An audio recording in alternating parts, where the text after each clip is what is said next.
Once upon a time, there was a newborn baby girl who was loved very much. She was loved deeply with kindness and gentleness and love. As a matter of fact, she was pure perfection.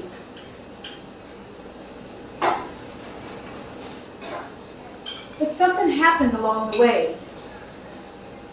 She started listening to what people said to her.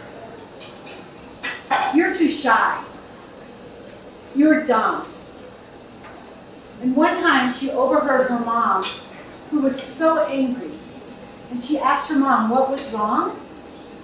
And her mom said that the lady next door asked her when her daughter was going to lose her baby fat.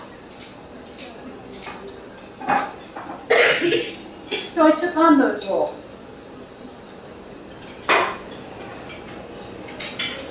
I'm dumb. I'm never going to raise my hand in class because I don't want anybody else to know what I already know. I'm dumb.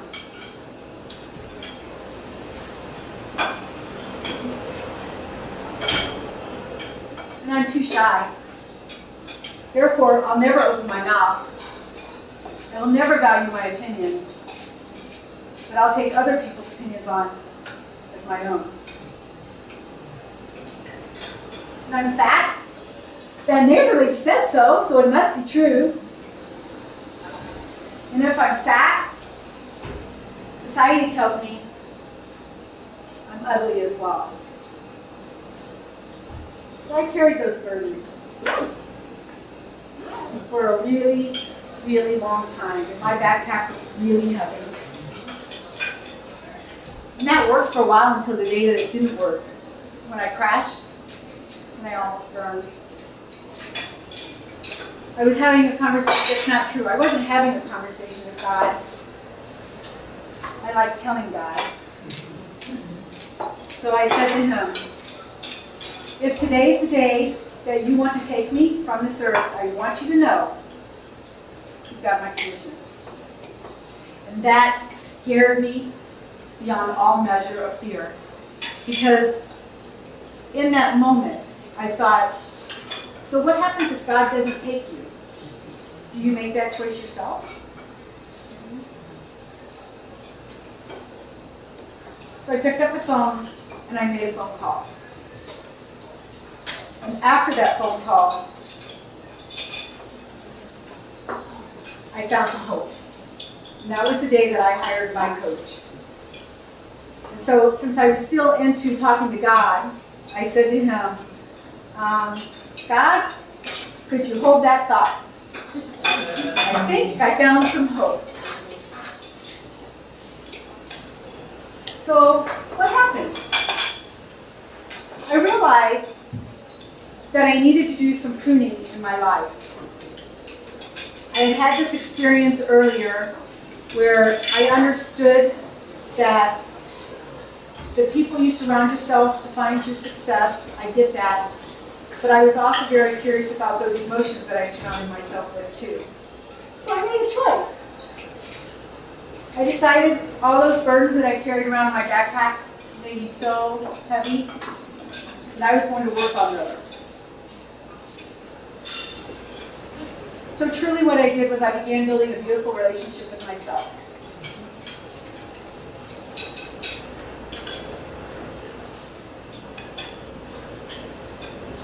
So I took out the ugly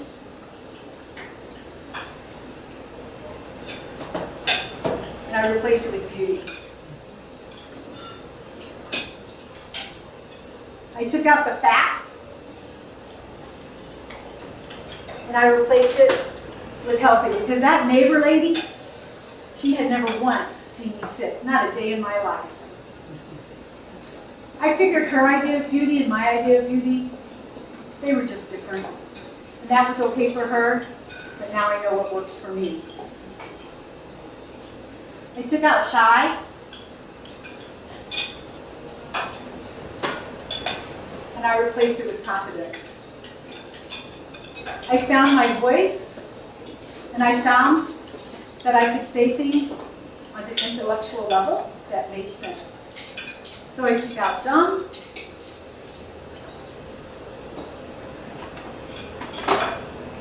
and I replaced it with smart. And my backpack got a lot lighter. So I started making some really cool decisions for myself.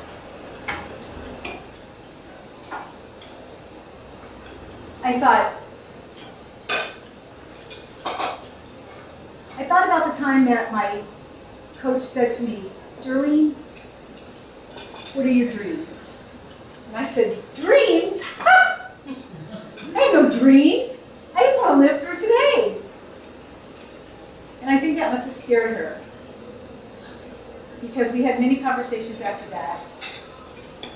And so now I tell her, oh, remember, you're the one that invited me to dream.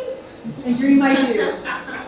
So much so that after 50, I started a business, my coaching business. And when I started my business, I was wondering, what makes a successful business? What are some of the keys to success for business? So I started doing a little research. And I asked a couple of people tonight what they said, what their key to business success is. And one person said consistency in relationships. Another person said consistency, passion or love for what you were doing, building positive, lifelong relationships. And the true key to success, all of those are significant and important. But most especially, it's the business relationships that you build is a great key to success. So I thought, okay, so what are some of the values that go along with that? And in my research, I found that listen more than you talk. Of course, I kind of found that out in my personal life too. You know, it kind of works out a little bit better. If I'm a better listener than trying to impress people with my words, right? Encourage honest feedback. If you know where you stand, you can stand there strong. So what makes constructive criticism different than criticism is that it's delivered with love. So I'm always open to honest feedback when it's delivered with love. I was just having a conversation with somebody earlier about criticizing with love makes it constructive, not hateful or vengeful. So be honest with that feedback in receiving and giving. And make sure you reconnect. Don't let too much time pass before you lose contact. Say thank you to those people. We have social media now, which is kind of cool, because when somebody pops into our head, we can just send a quick, hey, thanks, haven't seen you in a while. Can we ever really say thank you enough? Because have you ever thought about how you're building your business yourself? Has anybody ever had that thought, oh, I'm doing this all by myself, I'm building this business all by myself? Can we really build a business without a client or a customer? No, absolutely not. So say thank you a lot. Be honest. We're experts in our field, right? But do we know everything? No, no way. And so, if you don't know, be honest about that. A young lady applied. She was looking to hire some clients onto her business, and when they interviewed her, she told them, "I have no experience in that. I don't know the answer to that." But what she said was, "I can tell you how I will know. This is what I'll do." And she got the job because she was honest with them. And she had a plan of action for her inexperience. Give more than you receive. Connect with your clients even when they don't need something. Once again, sending those emails or those short little, hey, thinking about you. Because then the clients know you've got their back and you stay in contact. And be real. This was probably one of the toughest things for me back in my days of when I would give myself all kinds of negative conversation.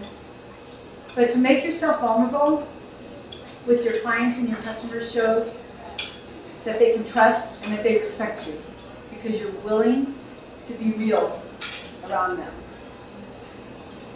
And meeting face to face, this is the greatest possible way that we can build relationships, is gathering like this. But even beyond that, meeting some of your clients and something that you enjoy doing and inviting them along, that's really where a much deeper relationship can take place, right? Because you're doing something that you have in common and the conversation flows naturally. And that relationship is built deeper.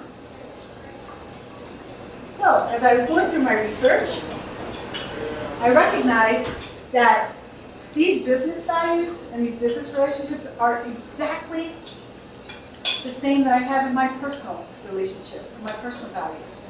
So as your personal relationships are growing and you move that over to a business mindset, the business becomes organic. Because what do we need to do? Know, like, and trust. Know, like, and trust, right? That's exactly the same thing that happens in your personal relationships. Think about somebody that you know, like, and don't trust. You don't keep them very close in your circle, do you?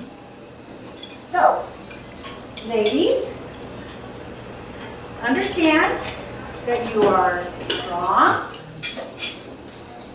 that you are brave, that you're courageous. Somebody else give me one more thing. What are you? Smart.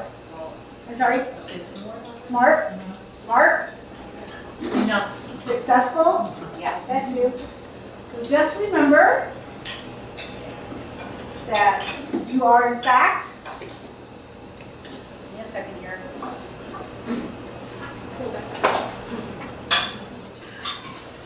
A Wonder Woman. No. Your burdens are light if you're true to yourself and you build those business relationships. So remember, the most important thing is your network. So I was out networking earlier this year, and I ended up going to a seminar called Joy of Goals. So it was a day that we set aside to write some goals down. And one of the goals that I wrote was, I want to meet 200 people this year. And then I went to the bathroom, and I came back, and I'd met 3 people. I sat down, I went, 197 people. That's not very many people, really. I already met 3. So I just sat down, I put a 1 in front of that 2, and it had become my goal to meet 1,200 people this year. So that's about 100 people a month. But it's not just meeting them. It's doing something like this. Hi, I'm Derlene. Would you like to be one of my 1,200 people this year? Absolutely. So you are? Diane. Diane. What do you do to change the world, Diane?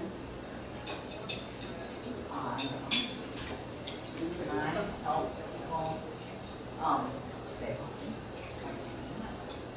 So Diane is a pharmacist, and she helps people stay healthy by taking their meds. I have found that question to be a life-changing question for myself.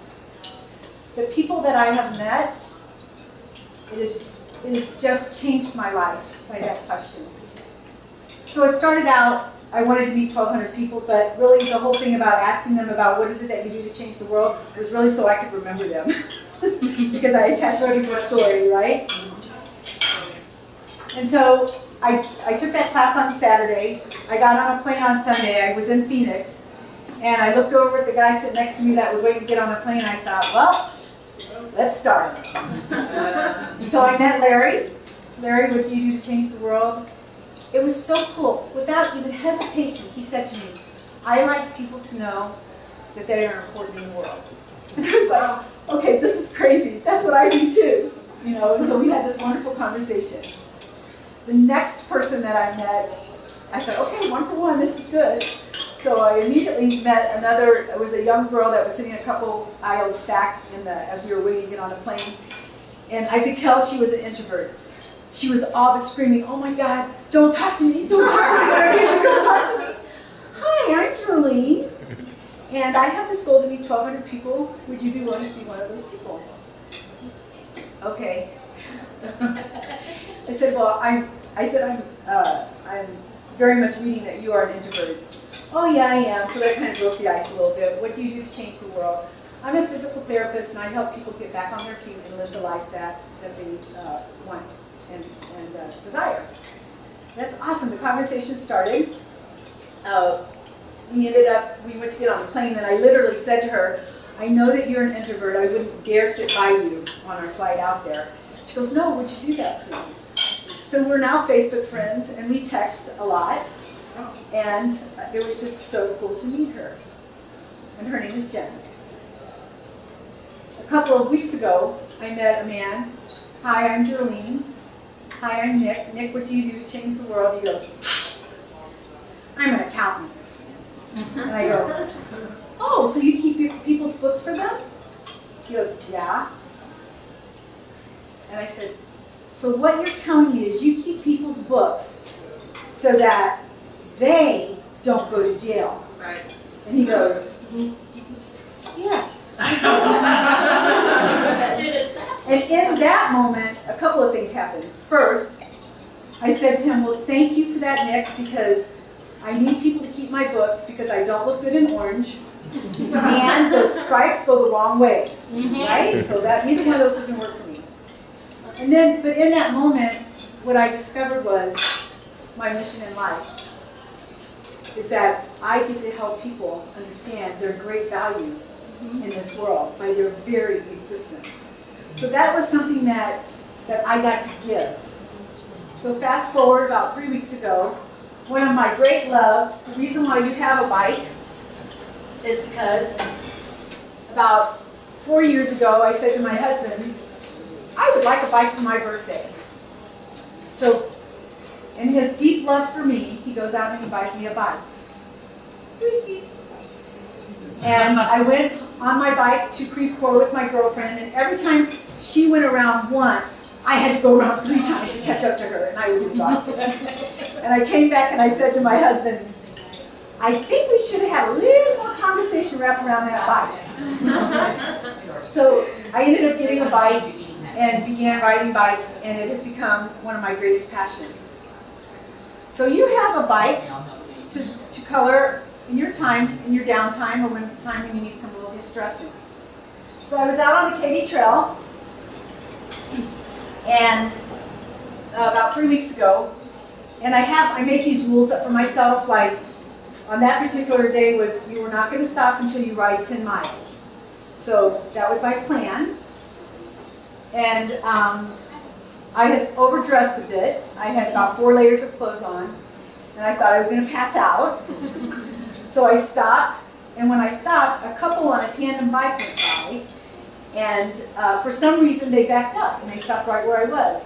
And so I looked over and, hello, hello. And he was trying to take a trail down to the river, and she was saying, that's not a good idea. And so I kind of laughed and introduced myself, and they introduced themselves. We established that she was from Kenya, and that he lived in Dogtown, which was he's two streets away from my daughter. So we were kind of laughing about that. So I shared with them, it is my goal to meet 1,200 people this year. Would you be willing to be 2 of those people? Sure, that'd be great. And I get the craziest looks, like, okay. So I said to the young lady, we had established her name was Esther, Esther, what do you do to change the world? And she smiled, beautiful, beautiful young woman. And she said, oh, I like to help people know how important they are and smile through my work. And before I said, so what is that? Her fiance says, oh, no, no, no, no, no. Don't let her fool you by any measure. She's going to be published by Johns Hopkins. Oh, wow, in May. And I'm like, wow. All of a sudden I felt I was in the presence of great You know, it was amazing. And so I said, what are you going to be published about? And he says, go ahead and tell them. And so Esther has done research in Kenya, and through her research, she has discovered and been able to give tools to women that has reduced the incidence of rape by 38%. Wow. Wow.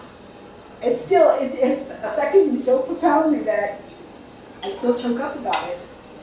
And I'm looking at her and I'm thinking, 38 out of 100 women. And it's all through language that they do that. The language that they use, the language that she cues them on. So of course then I look at David and I'm thinking, okay, let's hear you talk this one, buddy. And so I said, you know, David, what do you do to change the world? And he said, well, I'm the director of a program called When the Saints. And together they're going, you know, when the saints go marching in.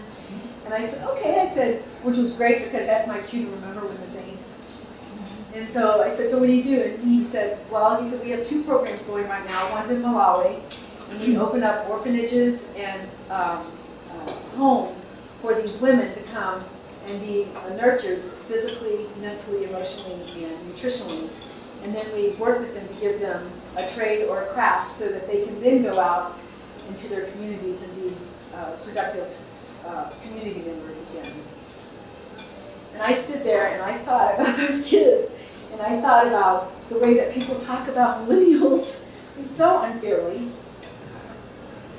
And I just wanted to bow to them.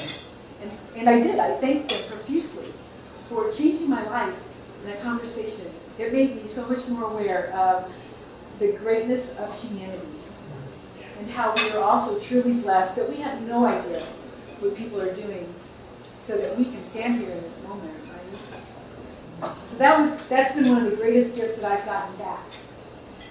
Tuesday I met Karen. Karen, what do you do to change the world? She goes, oh, I'm just a small ripple in the big pond. And I looked at her and I started laughing. And she's like, what? And I said, Karen, isn't that what we all are? We're all little ripples in a big pond. But Esther over in Kenya's ripple has changed my life. That's all we need is to be little ripples in our life, right? So when you get up tomorrow, make sure that your backpack is a Wonder Woman backpack, right? Make it light. If it's not, start working on getting rid of that stuff that's burdening you. Because it is a life that you get to live on your terms if you so do wish and want and desire. And remember that when opportunity knocks, that's a human being knocking on that door, and it's also a human being answering the door. Thank you for allowing me to share my time, or your time with you tonight.